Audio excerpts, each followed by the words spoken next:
చిన్న చినుకు పడితే చాలు నగరంలోని కాలనీలు బస్తీలన్నీ కూడా జలమయమవుతాయి. అలాంటిది ఇంకా నాలా చుట్టుపక్కల ఉన్న ప్రాంతాల పరిస్థితి అయితే ఇంకా దారుణంగా తయారైంది. మొన్న కురిసిన భారీ వర్షాలకు కూడా ఒకరు గల్లంత అవ్వడం జరిగింది.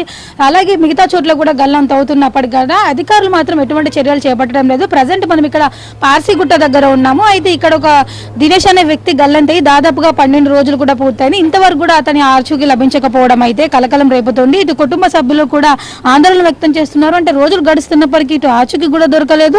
మరోవైపు చూస్తున్నట్టు కూడా వర్షాలు కూడా ఇంకా కురుస్తూనే ఉన్నాయి. ఎక్కడ ఏం చేయలేని పరిస్థితి కనిపిస్తుంది. చాలా చోట్ల కూడా ఇంతే అధ్వానంగా ఉన్నాయి. నాళాలన్నీ ఇరుగ్గా ఉండడం, అలాగే పక్కనక్కనే ఇల్లులు కట్టడం లాంటివి జరుగుతున్నప్పటికీ కూడా అధికారులు ఎటువంటి చర్యలు చేపట్టడం లేదని కూడా స్థానికులు అయితే ఆవేదన వ్యక్తం చేస్తున్నారు.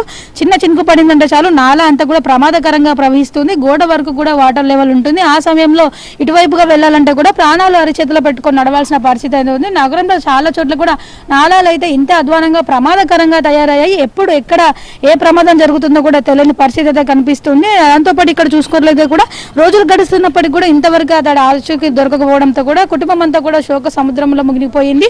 సో మనతో పాటు ఇక్కడ స్థానికులు అయితే ఉన్నారు. ఇంతవరకు అయితే ఆచూకీ దొరకలేదు. ఇంకా గాలింపు చర్యలు లాంటివి అయితే ఏమన్నా చేపడుతున్నారా? కాల్ చేస్తున్నాం కానీ వాళ్ళు సీదా ఒకటే అంటారు, చెక్ చేస్తున్నాం అని. ఒలిగొండ దాకా పోయినాం ఆటో కట్టుకొని మేమే. దారి మొత్తం చూసుకుంటూనే పోయినాం. ఒక్క జాడ లేదు. ఒక హైడ్రో టీం ఒక్క జాలబిగా మాకు కనిపించలే.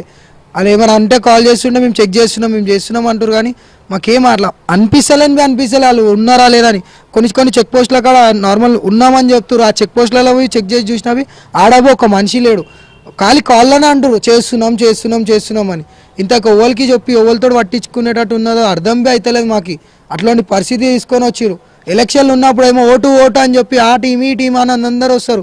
ఇప్పుడేమో ఒక్కరు బి గతి లేరు. స్టార్టింగ్ ఒక్కరోజు వచ్చి ఫోటోలు దిగిన వాళ్ళు అర్ధగంటలు వచ్చిన అనుకున్న మనుషులు బి రాలే ఇప్పటిదాకా. ఓళ్ళని అడగాలి, ఏమనాలి అర్థం అవుతలే. కట్టిన స్కూల్ గోడను అడగాల, లేకపోతే కూలిపోయిన గవర్నమెంట్ 10 సంవత్సరాల నుంచి అట్లా పెట్టినాయి ఈ గోడను అడగాల.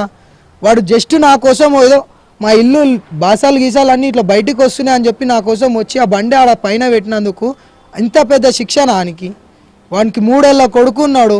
వానికి అధిక సాయం చేద్దామని ఎమ్మెల్యే కార్పొరేటర్ ఇంతవరకు బి సపోర్ట్ ఈయనకి రాలే. అంతకీ మేము ఓట్లు వేసలేమా? లేకపోతే ఈ ఏరియా కాదా?